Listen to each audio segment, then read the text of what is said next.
Last video, ground state energy of an electron in the hydrogen atom. Lots of numbers and arithmetic, but a relatively simple relationship using some of the following symbols.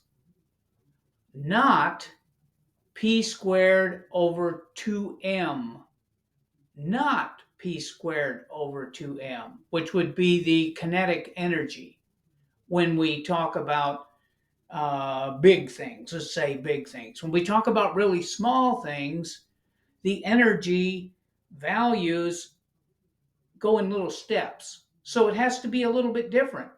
So it had h bar squared, which was Planck's constant, which came from looking at very small things. And what else did it have in there? It had, 2m in the bottom, which that made sense. That pretty much pulled together. And then there was this thing, a sub 0 squared, which had a lot of correction factors in there. And that was very confusing. And I also perhaps mentioned that that was a what they call the Bohr radius. Bohr being the guy that really examined the hydrogen atom, and de Broglie came up with some ideas about it. And then finally, what was his name? Not Heisenberg, but anyway, I can't. I'll bring that up later in another video. My mind for memories, my memory for names is not too good, and even for talking is not that great. But anyway, I'm not getting paid for this, so it's okay. But the uh, relationships, where did that come from? Where did that h bar squared and that funny little a sub 0 thing and all that related to the attraction between a electron and a proton? Going to do some stuff on my little drawing pad, and we'll talk through it, and maybe both of us will start getting closer to what the logic is behind those symbols. Let's start here with something that is simple. Kinetic energy equals momentum squared over 2 times mass. That will work with the big things. And then the big E, energy, total energy, equals kinetic energy plus potential energy. P squared over 2m plus, and here's the minus E squared over 4 pi epsilon 0 radius. All that stuff's in the denominator. This is the potential energy. And that really doesn't change. In other words, this carries over to our discussion. Kinetic energy, or what? Capital T with this little tent or a hat on it. This happens to be the kinetic energy operator. Talk more about what an operator is, but you can kind of get the idea from here. Here's the minus h squared over 2m, which that was in our solution to the ground state energy. But then what are these things? Well, here's an x, a y, and a z. X, y, and z give you the 3 dimensions, length and height and depth. That gives us the 3 dimensions. But what are these little curvy symbols? These are partial derivatives. And the number 2 says it's the second partial derivative. So we're taking the partial derivative twice. Take it the first time, then take it the second time. You've got the partial derivative. Well, partial derivatives in 3 dimensions of what? Well, we don't have that there yet. So this, remember I said we're going to work this backwards. Now we've got to figure out what is the item here that we're taking the partial derivative of to get us whatever it is we need. Now, finally, here is H. What's H for? Well, H is for the word Hamiltonian. I'll do some more research to figure out where this big T came from. But the Hamiltonian is the kinetic energy operator minus, and here's the potential energy, which is all the same. Now, X, Y, and Z, those are rectangular coordinates that we can come up with for 3 dimensions. But when we're talking about the radius as one of the key ideas here, we have to use spherical coordinates. So look at this, partial derivatives, and then look at this. Is in spherical coordinates. We have these trig functions, sine that goes on here, sine squared, and then we have an r, we have a theta, that's the Greek letter for theta, which is one of the angles, and then we have Greek letter for phi. So this is one angle, this is the other angle. It takes a radius and 2 angles to come up with the full description of the 3 dimensions. It always takes 3 variables at least to describe 3 dimensions. So this is enough here to stop and for me to come up with another set of symbols to describe what's going on here. Here's the T.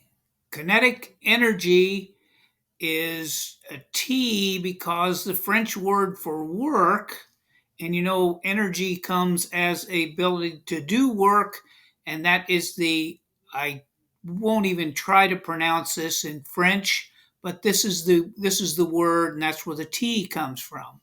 The little symbol here indicates that it's an operator. That's what we looked at on the last screen. That operator means that it operates on something to give a result. Now, here's the mystery thing. What are we taking the partial derivative of? Here's the Greek letter, and it's pronounced psi, but the spelling is psi, but this is the psi function, very hard to talk about, and it is really representing the wave function. Wave function, where did waves come in here? Waves are what de Broglie said, that there are matter waves. So when we describe matter, it comes out to be a wave. And this is the wave function that we have solved for. If we take this wave function, it kind of describes where things are. There's no real specific location, but it kind of follows a wave function. That really means that's a probability distribution.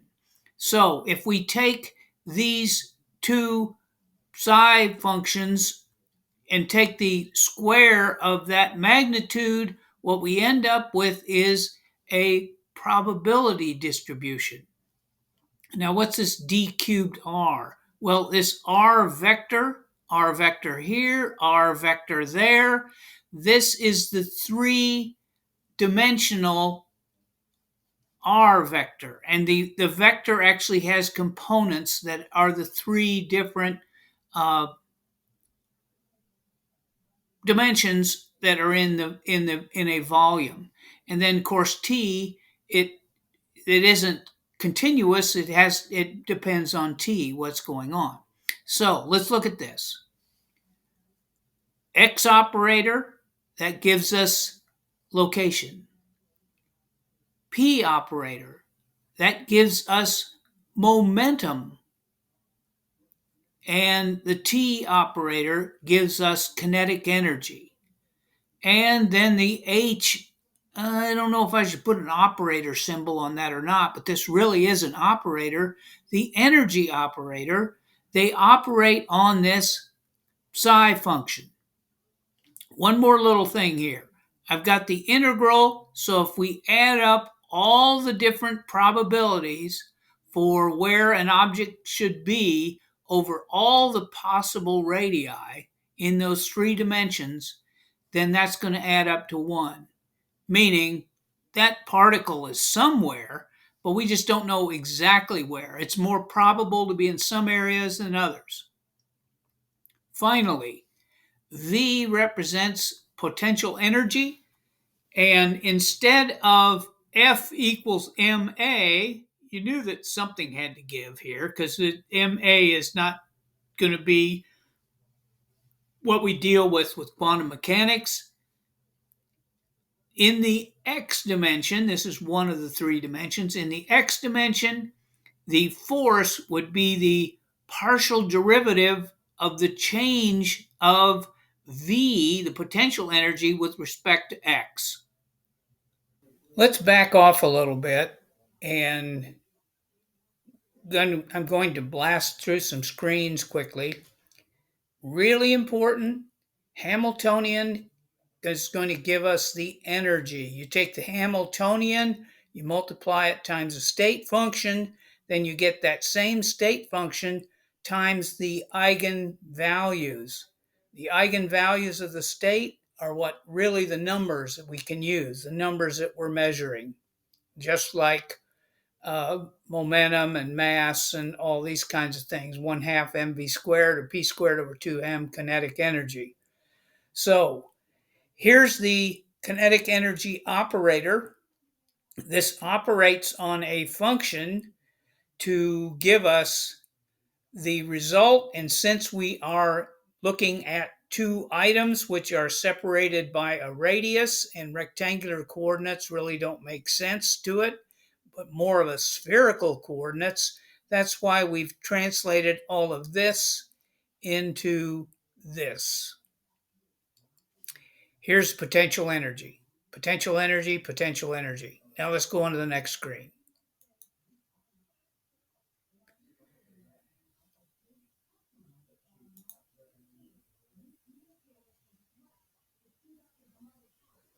Okay, here's the Hamiltonian. If you look closely, there should be the potential energy. That's that term right there. That one's fairly simple. And then this is the kinetic energy operator. Notice there's no function to operate on yet. Here's the function. Here's the state function. It's made up of a function that relates to the radius, a function that relates to the theta value, which you can think of as elevation, and it has a function related to phi, or how many degrees you rotated around that. Now, we play a trick on this thing, is that we choose a particular radius or a particular location away from the proton to represent the electron, where the theta is 0 and the phi is 0. So these things are going to eventually drop out. So this phi of the r function, radius function, the theta function, and the phi function, the theta and phi are just going to drop away. So that's, keep in mind, we want to focus on the radius part of this. Here's the Hamiltonian times this thing. This red section is all of this stuff. So I don't have to copy all those symbols down again. And the result are the values for these functions. You take this function, and here are the values for radius, theta, and phi. Oh, let me take that back. Here's the psi function right here. And this E, what are these E values? Those are the E values for the energy. Okay, now we're going to get into math. Now we're going to try to substitute in and put some math stuff together. Okay, first of all, we're going to multiply both sides by this, 2me r squared over r theta phi. Why? Well, to help separate variables and to multiply. Remember, we really want to focus on this one. This is the one where we really want to make some sense out of it. So the MER squared, notice it's disappeared from there. And then also notice that the 2MER squared is up here on the top in the potential energy term. And on the right-hand side, which is this thing right here, it's 2MER squared times E. Now, where did the r theta phi go? Well, there used to be an r theta phi over here on the psi function, but we got rid of those because it's 2MER squared over r theta phi. Now, magical things to try to make everything happen. Notice that 1 over r times r is 1. 1 over theta times theta is theta. 1 over phi times phi is just 1 again. So this is all to separate variables and multiply. Let's go on to the next screen. See if I can find the right one. Okay, let's go to this one. See if this carries over into this screen properly. Here's the stuff that we just messed with, and now it's in a little bit different form. Notice I'm finally taking the partial derivative of something. I've got the h squared, this is pulling those terms out, and here's the r function down in the denominator. Here's the 1 over phi theta. Those two angular things are lumped together because really these are going to end up being zeros, but we've got to show them because at some point we're going to talk about the angular pieces of this thing. And then let's find out where all this other stuff goes. Well, we got that h squared that goes through everywhere. The eigenvalue for the phi is, here's separating out just the phi part of the energy value times phi. So that's going to be the E is going to be the eigenvalue that represents the energy relationships. And we've got some little stuff that we go down here. This is important right here. This is important. Here, let me use the cursor. It looks a lot better if I do that way. This cursor here, I got a little pointer. That's a little jazzier. So this is E, natural logarithm base, times I times M times P. Ooh. Where'd the P come from? I don't see a P there. Maybe that is... Well, that's why I go over these things, is because sometimes I find a little... Oh, that's not a P. That's a phi. It's actually a little circle with a line through it, and it just happens to come down there. So that makes some sense now. So that when you take the derivative of a logarithmic function, you get that logarithmic function back. Or in particular, this e to the I m phi will give us a sine functional things that add up. Well, that was kind of nasty way of talking about it. Anyway, here's the actual values. Here's the actual values we get out of that. They are represented by an integer m. Here's good old h bar squared from Max Planck. I'm sorry, m h bar quantity squared. That h bar is the Planck's constant over 2 pi. Let's see what happens with this other one. And again, these parts aren't what we're headed for at the close of this video. We'll come back and look at these things. Here's an L that represents the theta part of all this. So let's see what we got here. There's an L plus 1 h bar squared. And this gives us a 2, 1, 2, 3, 4, 5, 6, 7, 8. No, this is psi Greek letter psi NLM, and here's the radial function, which has a value of n for the different energy levels, and L representing the different values that we'll show next, and maybe I'll keep going here. Then here's the y function that represents all the theta and phi stuff. And notice you've got these two letters, two integer representations, m and l. Let's go on to a new one because I'm tired of talking about that one. I think I'm confusing myself. All right, that was solution part 1. Here, now we're getting to the very end. Da, da, da, da, da, da, da. Loading project. There. Okay. This carries over from the last page. Notice this is a function of r. This is a function of those two angular things that ends up being 0 points. Here's r1, 0, meaning n1 and l0. Here's the relationship. 2 over square root of a naught, or a sub 0 cubed, times e, that's natural logarithm base e to the minus rho, where rho equals the r value over a sub 0. Okay? Here's a sub 0 if we want to find out what that is. A sub 0 is this series of constant values. Let's see, are these all constants? Yes, these are all constants. This represents the sometimes called the Bohr radius. And here's the potential energy.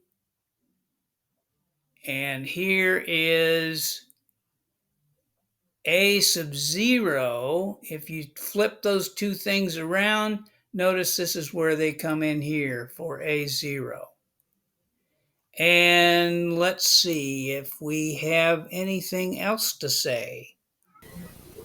If you're still with me, we're trying to get to have some kind of intuition about how to record very small things.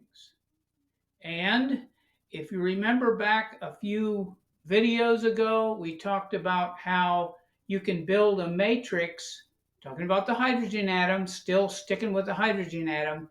You can build a matrix of frequency differences that represent the atoms losing energy and giving that off as a photon. Well, you can also build a matrix of radii. We did the ground state energy, but we didn't talk about what the distance of the electron is from the proton. As it doesn't really orbit around it, it just kind of builds a shell, builds a probability shell around that proton. So one of the things that we did was develop those radial functions, and then from those radial functions, we came up with the energies, one of those being the ground state energy. I'm kind of going around in circles a little bit, but I just want to talk this through with you and with me so that we can make our next step into this journey to find the quark, which is down into deeper elements. Remember, the proton is not the end. The proton is made up of quarks. So really, in the universe, you have electrons and quarks. I don't think you have too much more than that. Now, you can't pull these quarks out and look at them individually, but to get a sense for them, we've got to do a little bit more math and keep going that way. So what did we accomplish in this video?